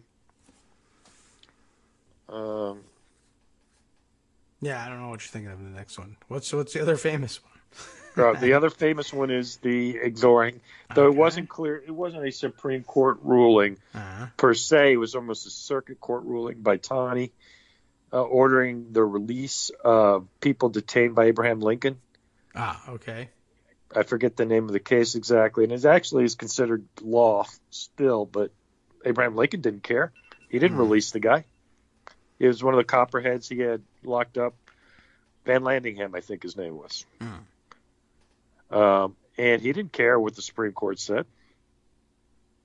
And that's your other option. You can be like that. Say, hey, act is unconstitutional. But I don't care what you say. If you don't follow what I say, my administration says a company that doesn't want to, insurance company that doesn't want to cover pre-existing conditions, we're going to fine you and we're going to lock you up and we're going to take over your company. Well, that's an option. We'll have to consider all of these things. And one of the objections, like, for instance, Michael Musson makes to the court packing, and we've contemplated this. We'll talk a little bit about it on the other side of the break. McConnell would be happy to just do the same thing right back next time. Yeah, that's part of the Russian roulette game, I guess. Yeah, and then when we get it back, we'll do it again. Hi, everybody. It's me, David. Let's change things up from the old fundraising pitch for just a minute and talk instead about how you can be a part of our show. If you've got a smartphone or any other electronic recording device, why not sit down and record a segment for us? Read us an important article and give us your take. Read one of your own original essays, or even just give us your commentary on something you'd like to share that's important to you. Then send the file to me at kagrox@gmail.com, and I'll try and work it into the show. Short segments, a few minutes in length, are easiest to fit in. And of course, I can't always guarantee that I'll be able to play everything, but if you've ever shouted at your radio or TV about something you wish was being covered, here's your chance to change that. Make the show your own. Send your submissions to me at kagrox@gmail.com.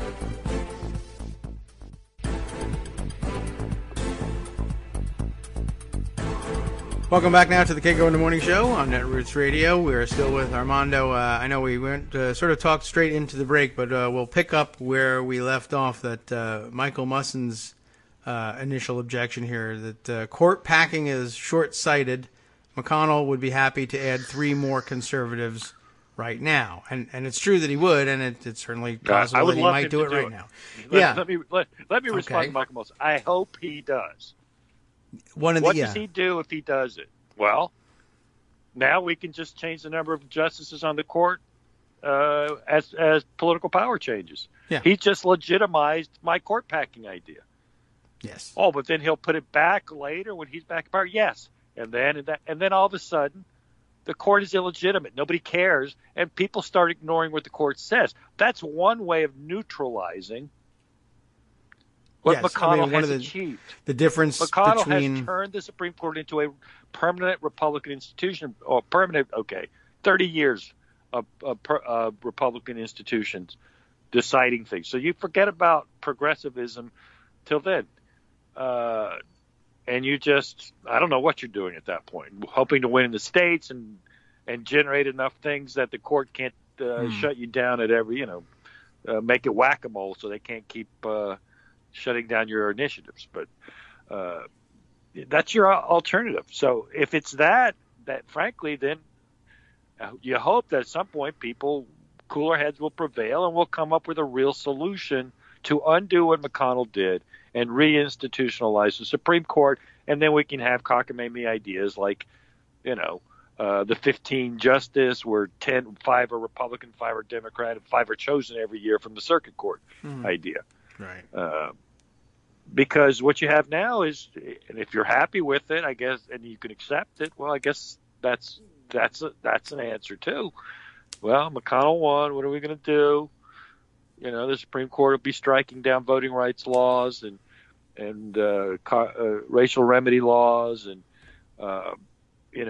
they'll take a hard look at the Commerce Clause power, and they'll choose when state rights actually matter and when they don't, like this net neutrality law in California that Trump is challenging. Yeah. They'll decide, well, that time federalism doesn't matter, but it's when a law that you like to be subject to federal preemption, they'll say it isn't from Texas or whatever state you want to say.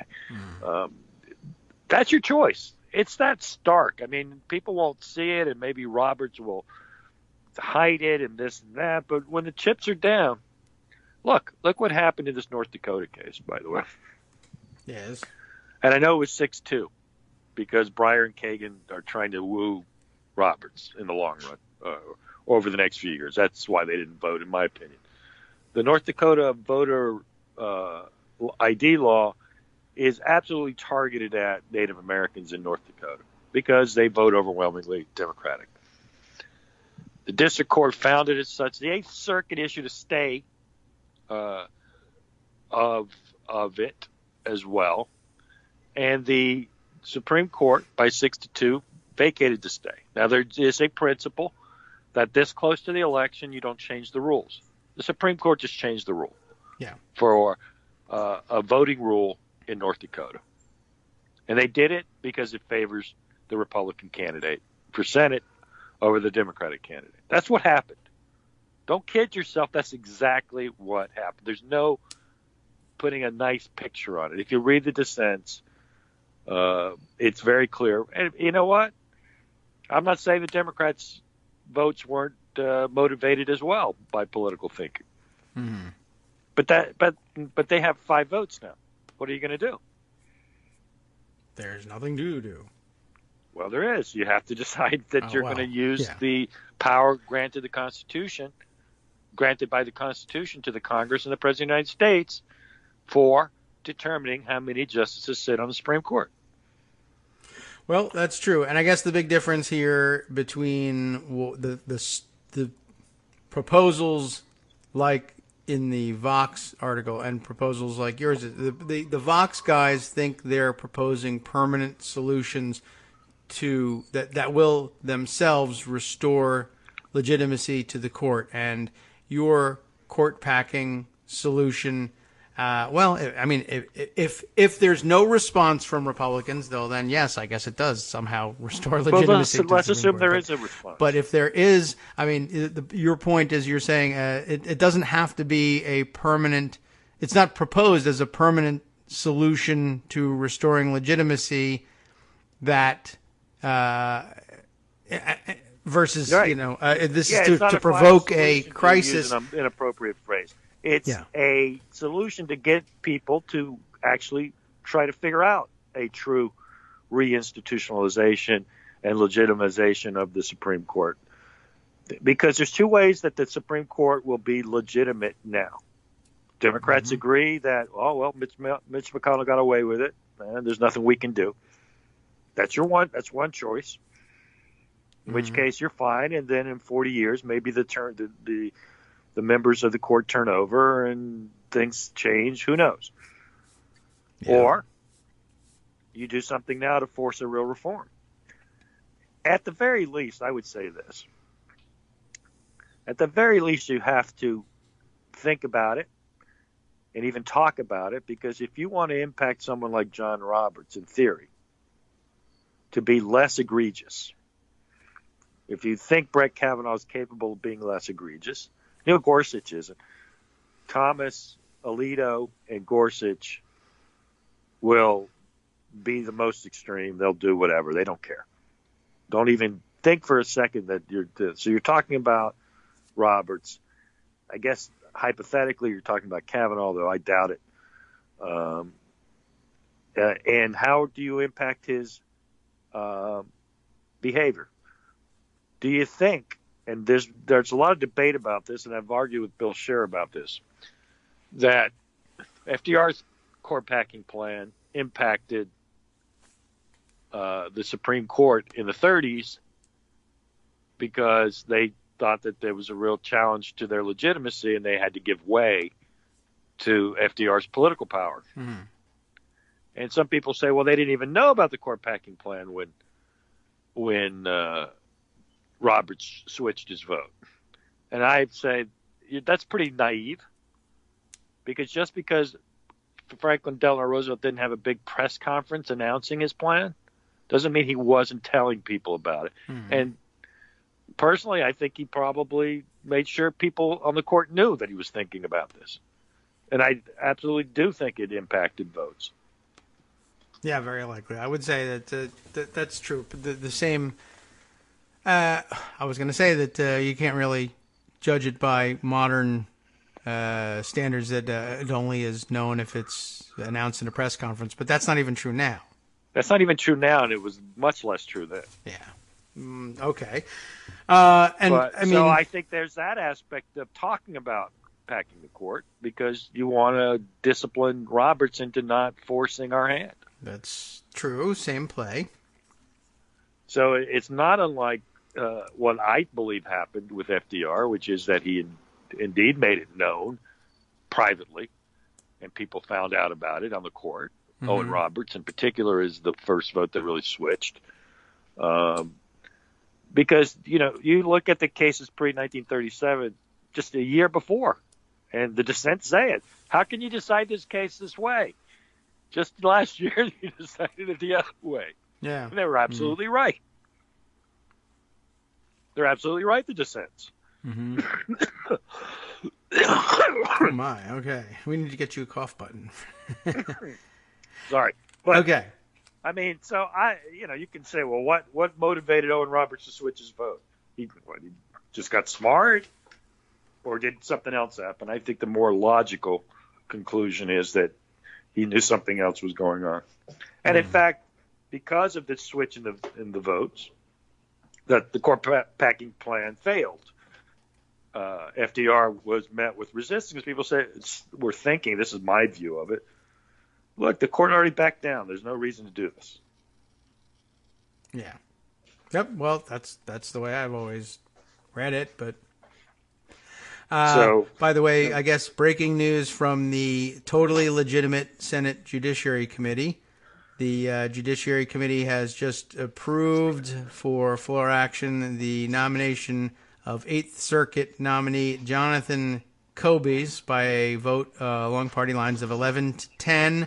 Kobe's, of course, rated not qualified by the American Bar Association. And I think this is like the 5th judge that Trump has brought forward that got rated not qualified by the Bar Association.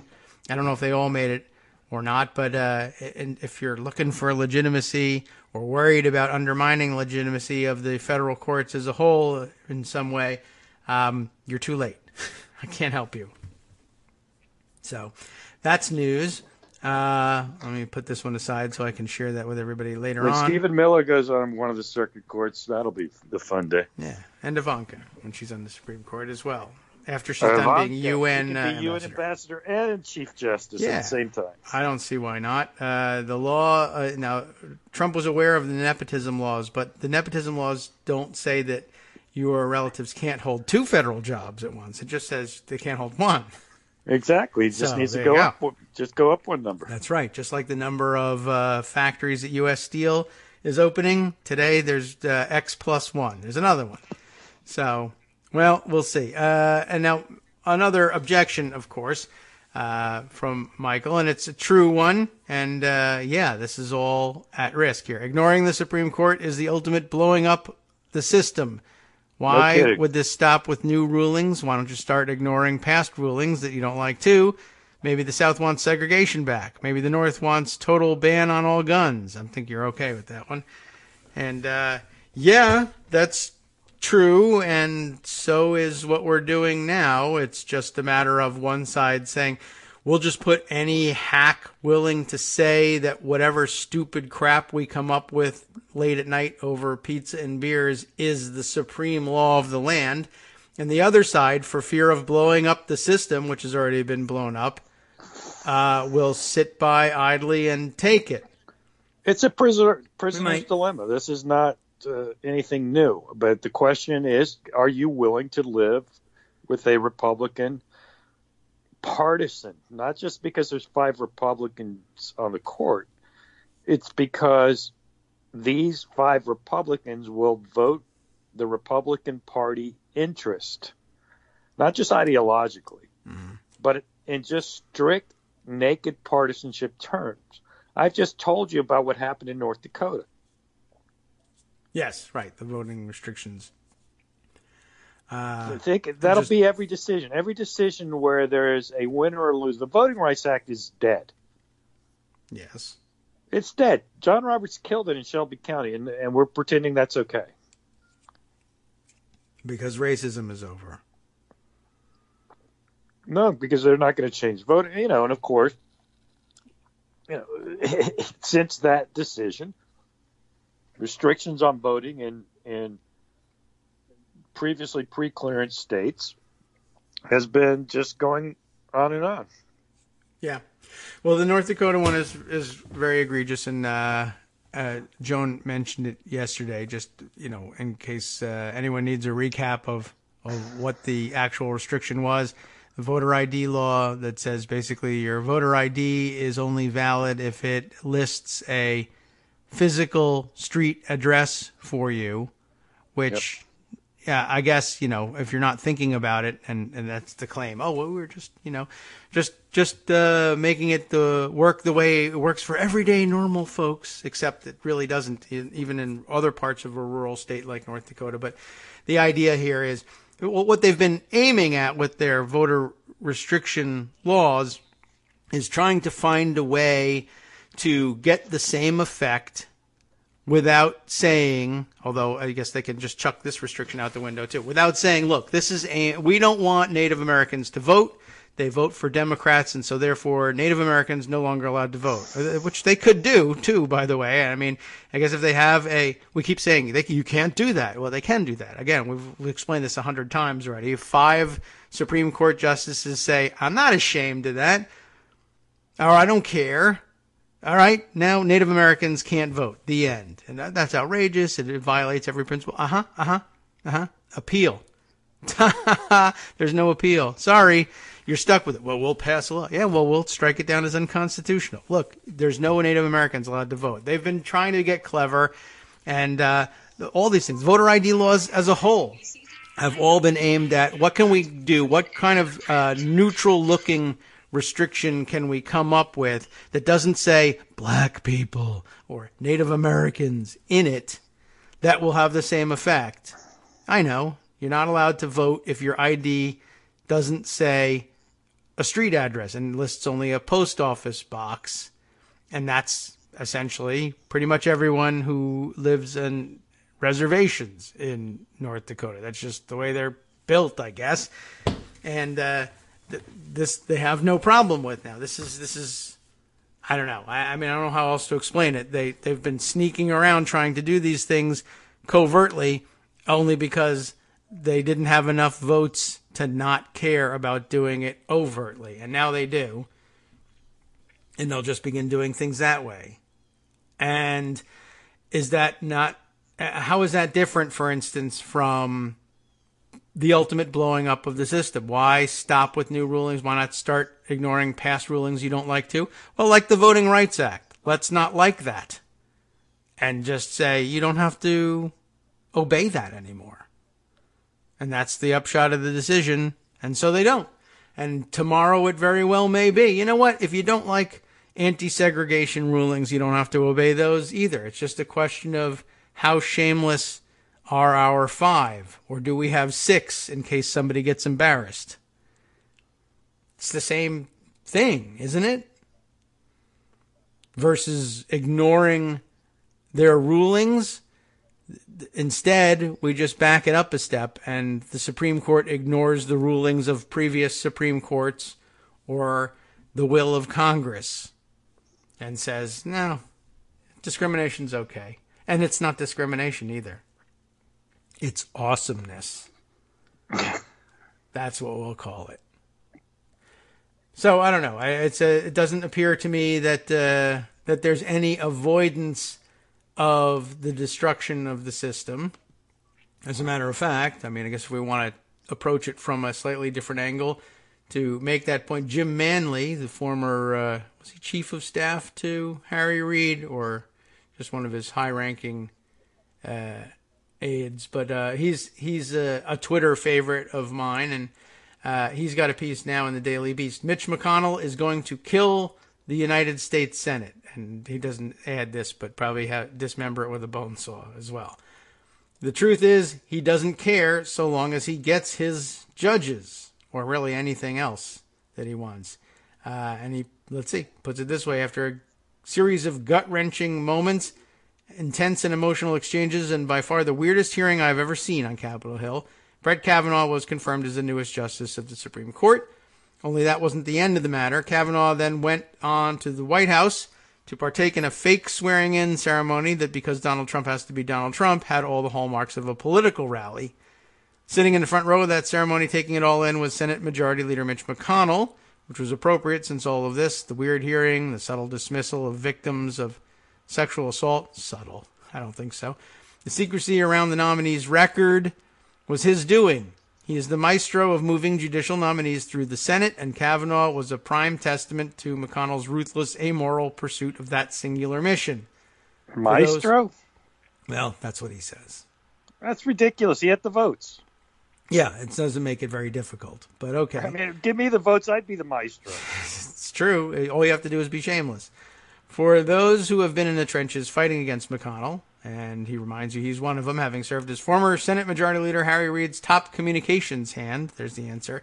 His success is undeniable. Single-minded in his pursuit of political power, imaginative in his choice of tactics, and emotionless to his core, he practiced Obama's no drama mantra years before it became associated with the 44th president, and because of it, our judiciary will bear the imprint of his efforts decades after he leaves office. But, and this is a very important point, that won't be McConnell's sole or even his most important legacy. Indeed, when history is written on McConnell's tenure as Republican leader, there will be a more profound and unsettling conclusion. McConnell broke the Senate and hurt the country, and the sad fact is that he couldn't care less. So you can blow up the Supreme Court if you want. There's only 3 branches. One of them's already blown up. And the other one has a lunatic in charge. That's my own observation. This so-called institutionalist who expresses such devotion to the Senate's traditions and the working people of Kentucky is, on these fronts, a fraud. That McConnell exists only in the imaginations of the reporters that write glowing profiles about the brilliant means and Machiavellian mindset he employs while giving short shrift to the damaging ends he pursues. The reality is that for him, politics is all about winning, although that's true for most people. The idea that a leader would work to bridge the differences between the two parties in order to try and improve the country is a foreign concept to him. Everything is a zero-sum game. He's a man of no conviction except for pursuit of power at all costs, which I think puts in serious jeopardy proposals like, well, you pick 5 and I'll pick 5, and then our 5 will pick another 5, and everyone will work together. That's that whole thing. The idea that a leader would work to bridge the differences between the two parties, that's what our 2 law professors were working on, but that's not where the other party is. That's one of the big problems. It goes on at some length, but I think you're kind of getting the idea, but I'll see if I can scan it if you've got some additional remarks for anything specific and shocking that we didn't know already about McConnell. But if you had any other, I don't know if there's any other remarks that need be made about this. It's a huge gamble in the sense that the system will be blown up and will have had a part in it, I guess. And I guess it's a little unsettling to find yourself, if we put it this way. We'll see. You tell me whether it's unsettling to be told you're an accelerationist, Armando. Okay.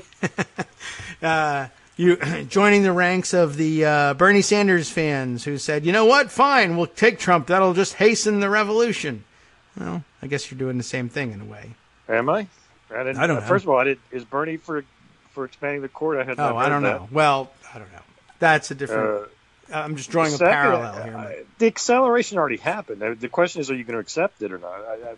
Look, there are those who would have argued the same thing. Susan Sarandon. As I said, we can accept. Well, McConnell won. We're going to have a Republican Supreme Court for 30 years. And I'll just have to, suck it up. That's an argument. Yeah. But make your argument honestly. That's what you're arguing when you're arguing against what I'm saying. You're saying there's nothing we can do because the consequences are too grave to do something about it.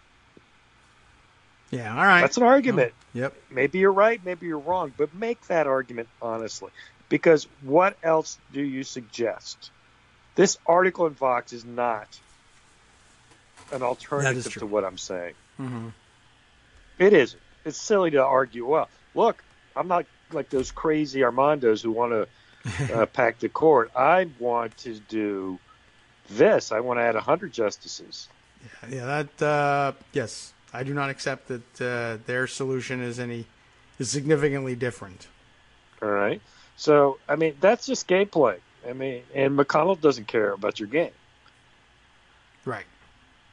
All right. You really just have to be as shameless as him. You just got to push it through and not worry what the media says. You're either going to do it or you're not. And, I mean, let's face it, they probably won't. because we're weenies, and we've always been weenies, and maybe for good reason. You need weenies in the world so the world doesn't blow up. But that's the difference between McConnell and us is we're thinking about it, wondering, well, Jesus, is the cost too high?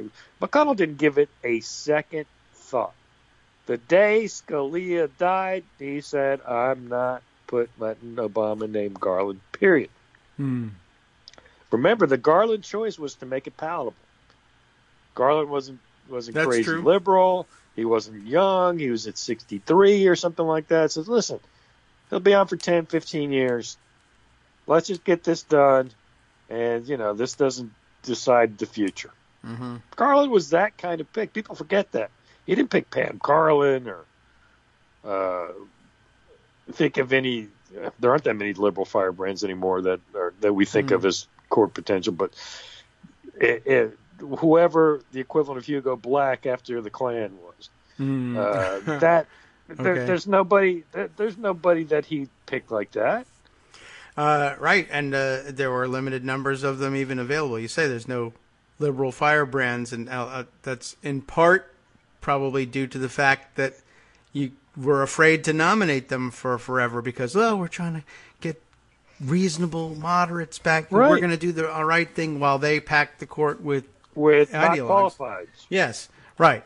And, and so now that's left us without ironically, now there's no both sides available to both sides. But so instead, it's not that they get rid of that argument or stop pretending that there are crazy liberals out there. They just relabel the moderate center-right judges as crazy liberals when they get nominated instead.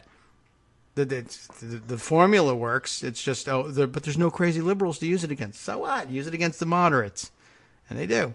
And so now, right, as an emergency measure, let's put somebody who's, significantly further to the right in, and then they'll accept it. Just like the tremendous success we had luring Republicans over to the Affordable Care Act by granting them point after point and modeling it after Romney and the Heritage Foundation plan.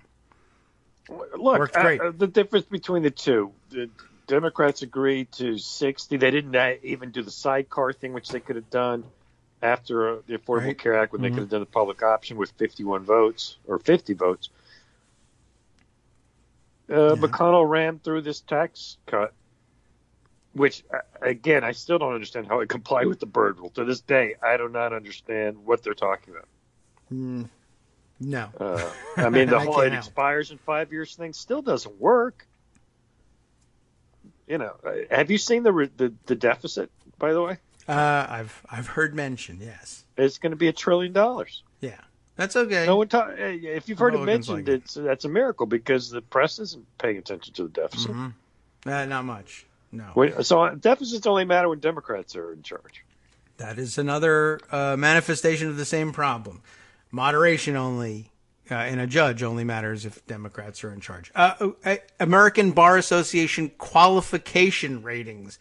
Not qualified. Are you kidding? And I think we mentioned this before. I said I think we were up to 4 before, and this may be the 5th time they did that. And other presidents, I think the previous record was 2 during an entire tenure in office. 8 years, twice George W. Bush nominated somebody that ended up getting not qualified. We were barely 2 years into the first term, and hopefully the last term, of Donald Trump, and he's done it 5 times already. And all the people are getting on the bench anyway, plus, sexual assaulters. Is that a word? I don't know.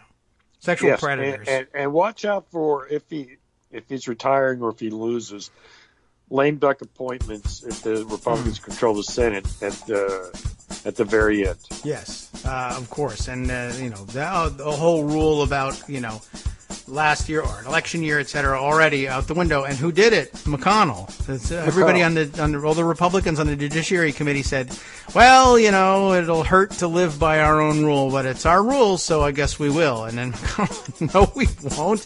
And you misunderstand the rule anyway. If you were about to call me a hypocrite, no, the rule is That only works when the president and the Senate are of opposite parties, and we're of the same party here. So I mean, he's fine. not lying. I mean, that is what he meant. I have the power, and I'm going to use it. Yeah, essentially. It's just that everybody else got the memo and thought he was being principled in some way, and they didn't understand that they were free to do what they wanted. I don't know why that's the case, but and why we even have these arguments anymore. Anyway, I hear the music, so right. All right, we'll have these discussions. Hopefully, they'll be meaningful. That we'll actually have the power to do something. I hope so. So that's 26 days. Don't forget to vote. Yeah, it's usually important. Okay, that's absolutely true. Always true. Thanks very much, Armando. We're going to hand things over to Justice Putnam for the West Coast Cookbook and Speakeasy and try and cram in a few of the things he's going to cover today. Let's see if we can't get one in here. DHS Secretary Kirstjen Nielsen actually tried to convince Senator Kamala Harris that the agency does not illegally detain immigrants and refugee children. On netrootsradio.com. How do you buy that? You have been listening to the Kagro in the Morning Show. With David Waldman. That's the claim. They don't detain immigrants and refugee children. They merely care for them in facilities that they are not allowed to leave.